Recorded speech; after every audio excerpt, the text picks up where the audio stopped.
Lecture du jour, bonjour. Et ce matin c'était Luc chapitre 10 avec pas mal de choses, pas mal de choses un peu différentes. Jésus qui envoie les 72, l'histoire des villes qui là où ils doivent annoncer le royaume de Dieu, très intéressant, où Jésus leur dit mais voilà, vous annoncez le royaume de Dieu, si on vous reçoit, apportez la paix, si on ne vous reçoit pas, vous secourez même la poussière qui est sur la sandale de vos pieds.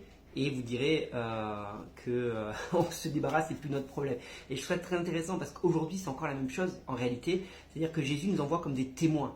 On doit être des témoins et on n'est pas là pour, je l'ai déjà dit plusieurs fois, c'est pas à nous de convertir les gens. Et c'est pas notre responsabilité que les gens acceptent le témoignage que nous leur donnons. Et nous ne devons en aucun cas forcer, insister jusqu'à ce qu'ils reçoivent. Ok, nous on est là pour être des témoins. Et Jésus leur a bien dit, s'ils acceptent c'est bien, s'ils n'acceptent pas, insistez jusqu'à ce que... Non, il n'a pas dit insister jusqu'à ce que, il a dit, s'ils n'acceptent pas, secouez la poussière de vos pieds en disant, ok, nous on a fait notre part, vous avez refusé, sachez que Sodome et Gomorrhe seront jugés moins sévèrement, parce que vous n'avez pas...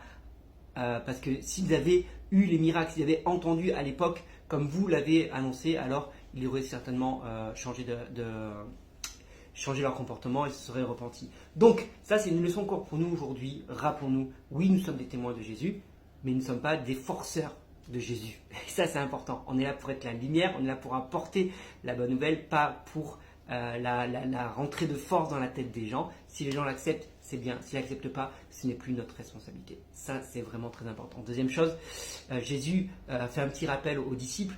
Parce qu'il revient tout content, il a envoyé 72, et ils ont chassé les démons, ils ont guéri les malades. Évidemment, il devait être super excité, t'imagines. Il dit, waouh, mais qui suis-je moi, punaise, j'ai aussi ce pouvoir. Et Jésus dit, mais attention, la vraie réjouissance que vous devrez avoir, la chose pour laquelle vous devez vraiment vous réjouir, c'est mieux quand même, c'est plus français, plus correct, c'est que votre nom est inscrit dans le livre de vie. Et encore aujourd'hui, c'est encore un challenge pour nous. On peut se réjouir de plein de choses, tu peux vivre des grands miracles, tu peux vivre, accomplir des grandes choses. Mais réjouis-toi d'une chose, que ton nom est inscrit dans le livre de vie et assure-toi que ton nom est bel et bien inscrit dans le livre de vie. Ça, c'est vraiment important. Qu'est-ce que je retiens encore, j'ai de mémoire. Hein. Le dernier passage, je crois que j'en oublie un, mais c'est pas grave, c'est l'épisode avec Marthe et Marie, où bien sûr très connu. Mais Marthe qui vient se plaindre auprès de Jésus parce que Marie s'est arrêtée de travailler pour être avec Jésus. Et Jésus ne reproche pas, c'est intéressant, Jésus ne reproche pas à Marthe de faire les choses, il dit mais Marie a choisi la bonne part. Et je pense qu'il y a un temps pour tout et c'est ça qui est important. Et c'est ça que Jésus note parce que parfois on a pris ce passage en lisant ce passage, on peut avoir l'impression qu'au final la seule chose qui est bien c'est d'être dans la présence de Jésus. Non, il y a un temps pour tout, il y a un temps pour préparer les choses.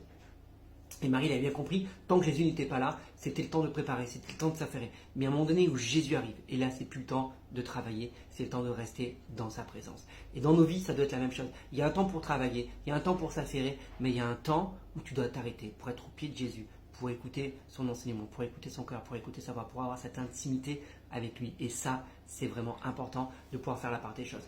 Jésus ne condamne pas le travail, Jésus dit juste, il y a un temps pour tout. Voilà.